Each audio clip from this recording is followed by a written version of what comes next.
apologize to the lady? It's not like he needs the money, goddamn tight ass. He's just protecting his position. Well, I'm on parole. I don't have that. You know what? I'm not interested in what you got.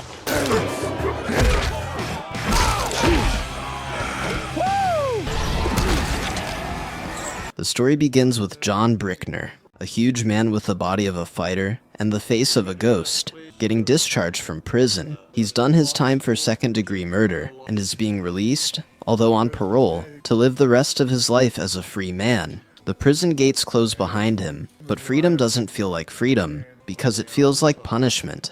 Or you can poison a man dead and never look him in his eyes. Why don't you try?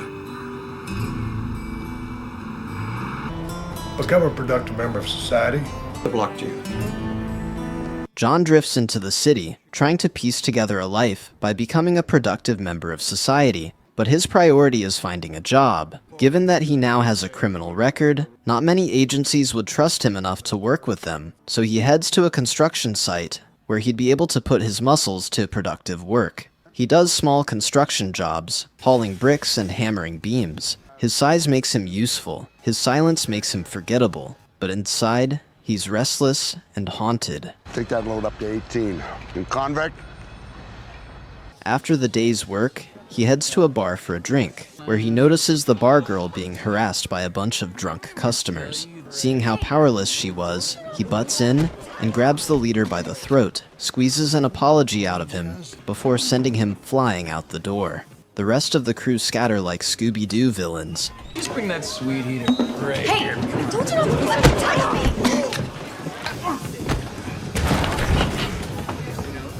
The bartender gets impressed and offers him a job on the spot. You want a job? John now works 2 jobs, as a construction worker during the day and a bar worker at night. His presence at the bar is like installing antivirus software, because the chaos is now gone. Gangs and thugs still show up, but John tosses them out faster than Will Smith at the Oscars. It sometimes requires John to beat both parties to a pulp and kick them out to stop them from fighting in the bar. So I hit you where the good Lord split you. He catches the attention of Reno, a smooth-talking hustler with a gambler's grin, who invites him to come work for him with his first, handing him a business card. John simply smiles and hands back the card. He's just got out of prison on parole. He's not ready to get back in there. What you did there, these, it's great, it's fantastic. Maybe you and I can make some money. Maybe we can make some real money. One day, on his way home from his morning shift, he runs into no one but Veronica Reynolds, the widow of the man he killed. Her words are cold, but honest, slicing deeper than any blade. She has not forgiven him. She reveals that she was the reason behind his quick discharge from prison, and tells him about her daughter, Sarah, who is sick, frail, and in desperate need of a heart operation. Unfortunately, time doesn't seem to be on her side anymore. She tells him that since he has been writing different letters to her from prison about how he wants to make it up to her for what he did, this is the one request she has. He is to raise a sum of $250,000 in a couple of months to save the lad's life. That's the main reason she got him out of prison in the first place. It costs $250,000, and that is money I don't have. You are going to save my baby's life. Getting back home, John counts up all the money he has saved, and he realizes he barely even has a fraction of the required amount. $250,000 is a lot of money. Even so, he's not giving up. He may not be able to bring back the man he killed, but maybe he can save the daughter he left broken. But to earn money for something like that, he knows very well that construction wages won't cut it. Time is short. The world doesn't care about good intentions. That's when he remembers Reno, the shady man who approached him the other day. He remembers Frankie, the bar girl, being kind of acquainted with him, so he meets up with her and asks her to take him to Reno. Reno had seen the way John carries himself. Heavy, deliberate, dangerous, but the main thing that rings through his head whenever he sees him is fists, money. A fighter who can change his life for the better. Reno gets excited to see John. Were you serious about that job? So what is it? He takes them to an underground fight venue where powerful fighters go at each other. Not boxing, not sport. Bare knuckle, dirty, savage matches. The kind of fighting where there are no rules, and the other opponent has to get knocked out, unless he runs away with his tail between his legs. Either way, it's a gambling brawl that could lead to a massive payout for the winning team. Reno sweetens the deal. Just one fight could earn John more than a month of honest work. As tempting as the offer sounds, John resists. He doesn't want to go back to violence.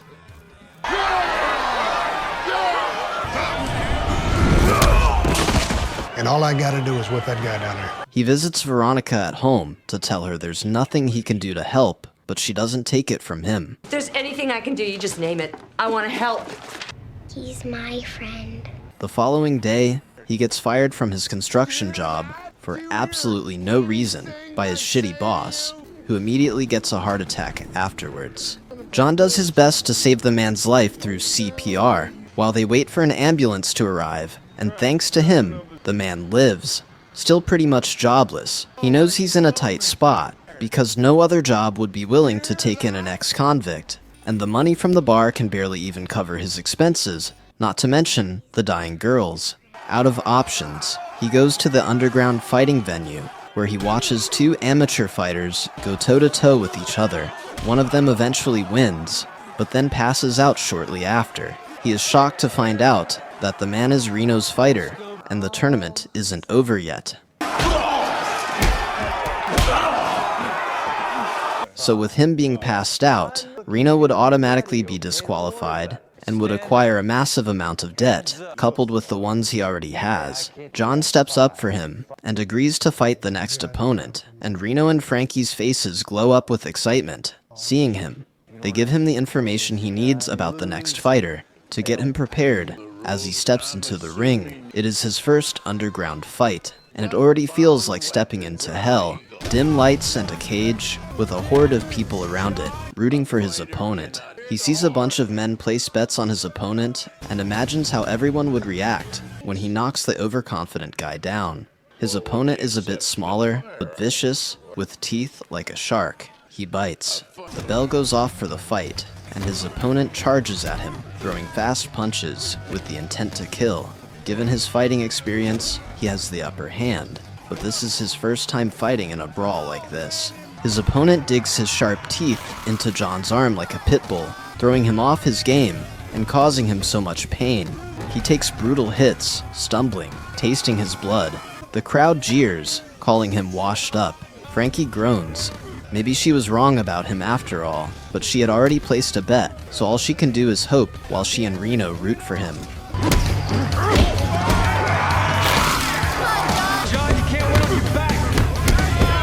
But then something inside John wakes up. That old instinct, that survival edge. He blocks, counters, and lands a devastating right hook. His opponent crashes to the floor, unconscious. The crowd erupts as he aura farms out of the ring victorious.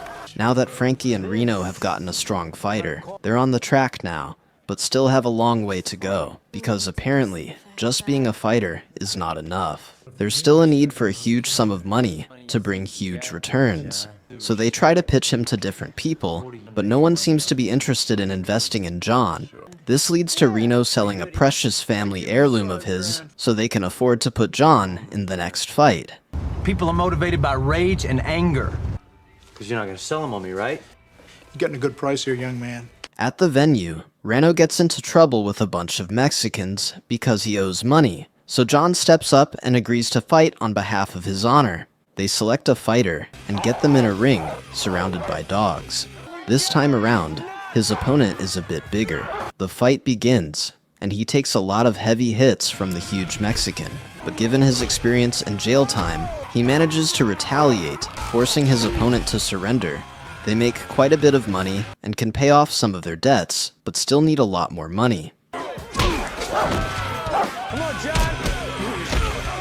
Later that day, John gets a call from Veronica, who tells him her daughter, Sarah, had been rushed to the hospital due to her heart problems earlier that day. His heart sinks, and he realizes he's got to work quicker now. Days blur into nights, fights blur into bruises. John becomes a name in the ring, taking down every opponent that stands against him. His massive frame, his silent demeanor, and his ability to take punishment and keep moving forward all make him a crowd favorite. A fighter who has never lasted a fight, Reno spends money off him while Frankie handles the deals and tends to his bruises with skilled medical precision. And John keeps going, not for the thrill of it, but to be able to afford little Sarah's treatment. He sees her face every time he gets knocked down. Every match he gets into is one step closer to her surgery. This becomes a bit of a problem, because every man who stands before him in a ring already knows what's befalling him, and managers don't want to keep losing money. So for this cause, no one wants to fight him. The only people who are still adamant about taking him down are the Mexicans he crossed paths with the other day. I'm gonna need more time than that. I said he doesn't have any money. Why don't you just let me kill him? They schedule a fight and meet up. Another powerful-looking fighter, a bit smaller than the previous. It's a different ring this time, made of old abandoned sports cars and a bunch of scrap materials that can be used, however, to take down the opponent. The fight begins, and this fighter, although smaller, is way quicker than the previous. He knocks John down a couple of times, but John keeps getting back up. The pain the fighter is causing him is nothing compared to the one he feels within. In a twist of events, he overpowers the fighter and knocks him out with a couple of consecutive punches. Damn, what do you think? What do you think, man? Let's go! You've had all your shots. After the brutal fight, the trio sits together over dinner, bruised but alive, trying to piece together their next move. So far, their reckless venture has earned them $150,000, but it feels like both a fortune and a drop in the ocean compared to what still lies ahead. As they talk strategy, John's phone buzzes. It's the hospital. The voice on the other end tells him they've been unable to reach Veronica. Something in John's gut twists, and without even finishing his meal, he bolts out of the restaurant. When he arrives at her apartment, the silence inside hits him like a wall. On the counter, he spots an envelope already torn open. His hands tremble as he pulls out the letter. It's an official notice that cuts deeper than any punch he's ever taken. It states that Veronica's request for funding to secure Sarah's heart transplant has been denied. They simply don't have enough money. His chest goes hollow, dread spilling through him. He moves toward the bathroom, and the world seems to collapse in slow motion. There, sprawled on the cold tiles, is Veronica. Her wrists are slit, her eyes glazed over, the life almost drained from her. For a frozen second, John can't move. Then, instincts from another life take over, and he rushes her to the hospital. Veronica survives, but only barely.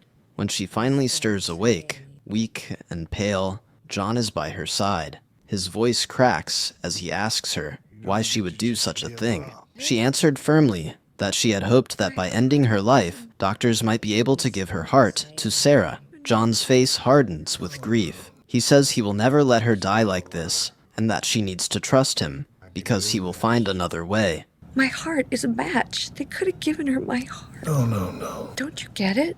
You don't get to just give up. Can you just trust me? I can do this. Outside the room, John notices an old scar etched pale across her wrist. She catches him noticing, and finally exhales a truth she rarely shares. Years ago, when the wealthy predator Veltz kept her caged, she too had nearly made the same choice as Veronica. Reno had saved her from that edge, paying a price he still hasn't fully escaped. The confession lands heavily in John's chest, leaving him shaking his head in silent sorrow. Back at the apartment later, Reno cautiously tries to bring up John's next fight. John's mood is dark, his spirit heavy, but seeing how much getting money is a big priority for them, he nods, telling Reno to set it up immediately. They get there the following day, and his opponent is the last of the Mexican brothers he has been going up against. Reno goes all out, and bets all the money they've made, putting his rage into his fists. It's not much of a hassle to knock down the fighter, but something seems off. The opponent keeps getting up, no matter how many times he knocks him down. That's when he realizes that this match is to the death. Oh, yeah? Says who? John tells the fighter's manager to tell him to stop getting back up because things could get ugly, but he refuses. Frustrated, John stops and leaves the match. He won't cross that line, not anymore. Reno tries to stop him, but gets interrupted by Veltz's men, who demand payment immediately, and since John had forfeited the match, they lost the whole $150,000. They beat him up while warning that Frankie is collateral unless the debt is cleared. The following morning, a black sedan ghosts the curb, and the people inside politely ask John to escort them. He gets in, and they take him to a rich old man named Veltz. He happens to be the father-in-law of the man whose life he saved. Even after recklessly firing him, he is also Reno's creditor. The old man seems to be well informed about him as well. He tells him he's in his debt for saving his son-in-law's life, and asks him to choose between getting Sarah's surgery done or clearing Reno's debt. It owes me a considerable amount of money. The way this country treats the poor and destitute is shameful. John thinks about Frankie's scars and Reno's swollen eye, and tells the old man to clear Reno's debt. The rich man studies him like a curious artifact, asks him if he's sure, and when John confirms, he agrees. You make the side bet, you can make your money back and then some. Anyway, I've been fighting in this underground circuit to try to make enough money. Veronica gets discharged from the hospital, and John takes her home. She tells him she knows he didn't intend to kill her husband, and that it was just self-defense. She also thanks him for saving her life, and for what he's doing to be able to afford her daughter's treatment as he leaves. Reno and Frankie are beyond grateful to John for clearing their debt. He packs his things and is about to leave their apartment when a call comes in from Deacon, a weathered old friend who talks like a preacher and bets like a sinner. John had gone to him earlier to ask if he could help them with funding, but he had turned him down then. He lays out the last hill that there's a final match. A real one, with a champion who doesn't break. He has agreed to cover the stake, but all he asks is that John fight clean and finish what he started. The room lights up with excitement. The day of the match arrives. The champion's name is Wendell Timmons, an African-American man, built like a beast you'd remember. John isn't intimidated one bit. He has just been given a final chance to prove his worth, and he's not going to let anything ruin that. They get into a suspended cage where it is clearly stated that there are no rules. The fight begins, and Wendell comes at him strong, swinging heavy rights and landing almost all of them. It's only a matter of seconds before John starts to bleed. Keeping the momentum, he fakes low, comes over the top, and staggers John with so much impact that the cage tilts. Lying on the cage floor, John sees a slideshow of a prison yard, parole papers, Veronica's bathroom tile, Frankie's shaking lighter, Reno's busted swagger, Deacon's steady eyes, and Veltz's immaculate desk, all in his head. 1,000 choices, one thread. He rolls, stands, and shifts the momentum, dragging Wendell into the trenches with an elbow to the ribs, followed by a heavy left to the right cheekbone. Wendell steps back a half step too slow. When John attempts another punch, Wendell manages to get a hold of his left arm and hit it at vital points, throwing John off his game.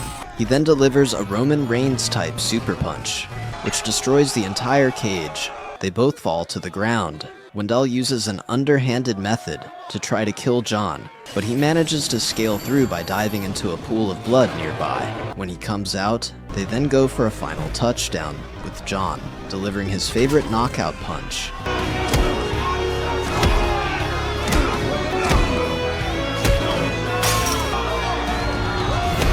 Coming out victorious. After the fight, while Reno counts their profit, Frankie attends to John's injuries like a professional, making him wonder why she didn't go to medical school. A few days later, John pays for Sarah's heart transplant, and Victoria genuinely thanks him for giving her a reason to live. The end. Thank you for sticking to the end of my video. Please do me the biggest favor by leaving a like, comment, and subscribe. And I hope to see you in the next video.